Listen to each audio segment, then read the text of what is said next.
नमस्कार बंधुरा kitchen is your चैनले आपनादेरके स्वागत जानाई।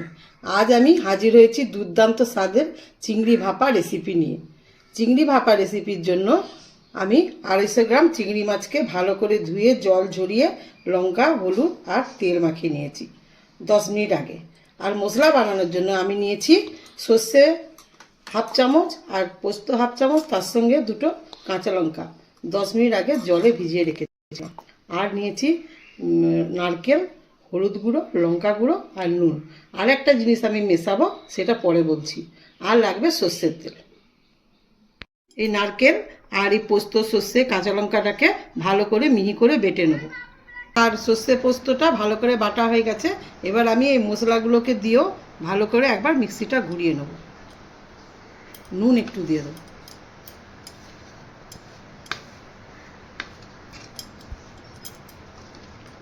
এই যে এরকম শুকনো শুকনো করে বাটতে হবে, বেশি জল জল যেন না থাকে।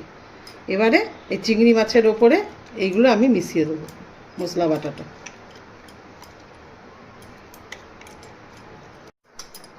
এবারে এই মশলাগুলোকে চিংড়ি মাছের সঙ্গে ভালো করে মাখিয়ে নেব।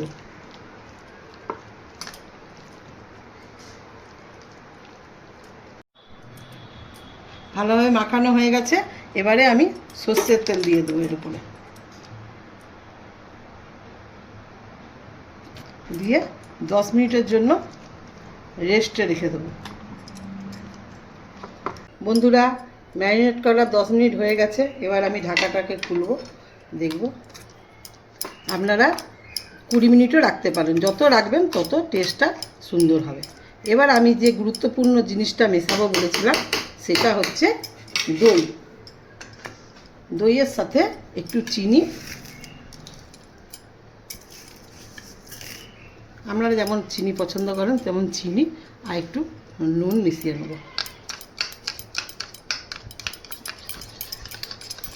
ভালো করে ফেটিয়ে নেব। তারপরে এই ম্যারিনেট করা চিংড়ি মাছের ওপরে দিয়ে দেব।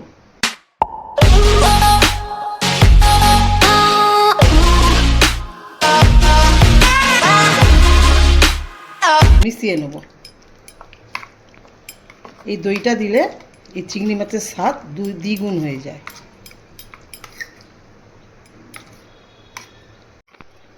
আপনারা বাড়িতে একবার হলো এভাবে চিংড়ি মাছ ভাপা বানিয়ে দেখবেন, খুব সুন্দর হয়।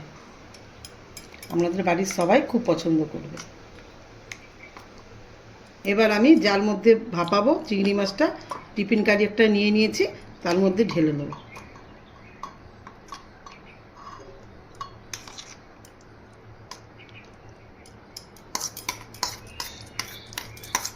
এর উপরে কিছুটা সর্ষের তেল দিয়ে দিতে হবে।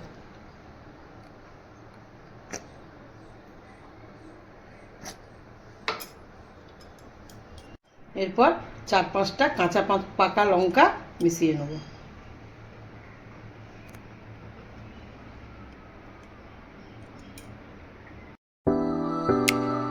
এবারে টিফিন কৌটোটা ঢাকাটা লাগিয়ে নেব।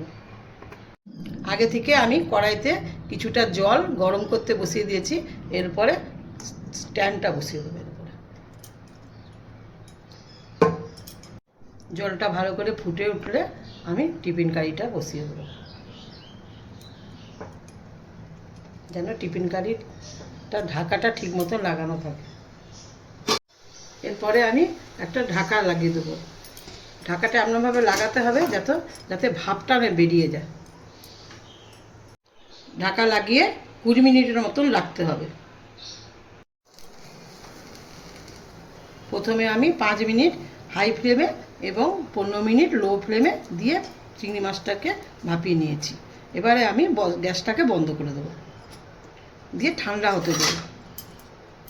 এবার টিফিন কারিটা হালকা ঠান্ডা হয়ে গেছে, আমি খুলে দেখাচ্ছি।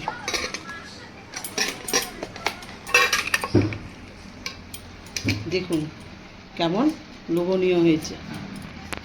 আশা করি আমার এই চিংড়ি ভাপার রেসিপিটা আপনাদের ভালো লেগেছে।